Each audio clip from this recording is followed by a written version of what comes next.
There was a man called Polycarp of Smyrna. He was known to be a disciple of John the Beloved. He was 81 years old. They came to him and they said, Bishop Polycarp, we have seen the havoc your causing by preaching Jesus. But it is time for you to die. I thought he was going to say, I am an old man. Can't you pity an old man? When they came, Father Polycarp gave them chairs to sit down. He served them tea. After they drank the tea, he said, we can go. When he arrived at the slaughtering ground, they said, Father, what is sponsoring this your zeal? He said, for 81 years, the Lord has been faithful. I can't deny him now. They roasted this aged man to the stake. When he was roasted, it was recorded that he was singing hymns unto the Lord. In pain and torture, he still had a voice to say, Lord, you're faithful till the end. Most of us rack up the statement, witness. I am a witness. I have been called to witness. The Greek word for witness is martus. It is the root word of martyrdom. When God said, you are my witnesses, it means you should be willing to die. The root word of your assignment is death. Physical death is not spiritual, it's not figurative, it's not metaphoric, it is literal. And this man understood. Peter had the opportunity to run. They came in the middle of the night and they said, Peter, the emperor has heard of your escapades and he's after your head now, but he will come by break. Now it's still night. We can escape through a hole in the city walls. Peter carried his bags. As he was about escaping, Jesus came down and stood in front of him. Peter understood. They just turned back. The people with him were like, Apostle, you have the word, you have the scriptures, nations, you can't die now. But Peter said, no, it is time.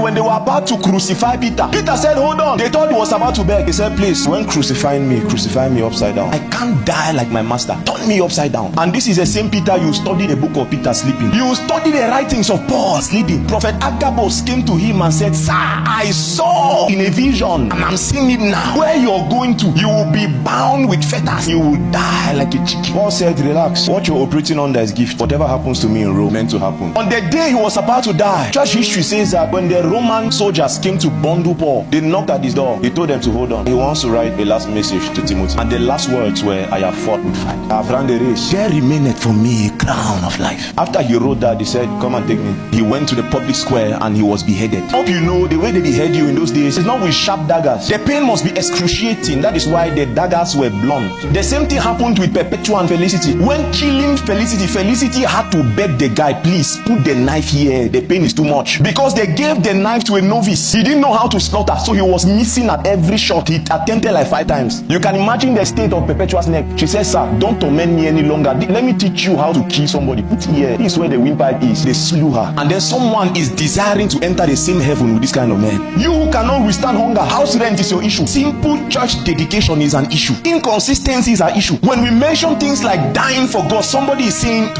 you want to enter heaven with men who shed blood. You have no stake in the things of God. You'll be a pauper in heaven. I need you to bear in mind, sir. In heaven there is hierarchy. Make no mistakes. Make no mistakes. There's no gender equality. If I don't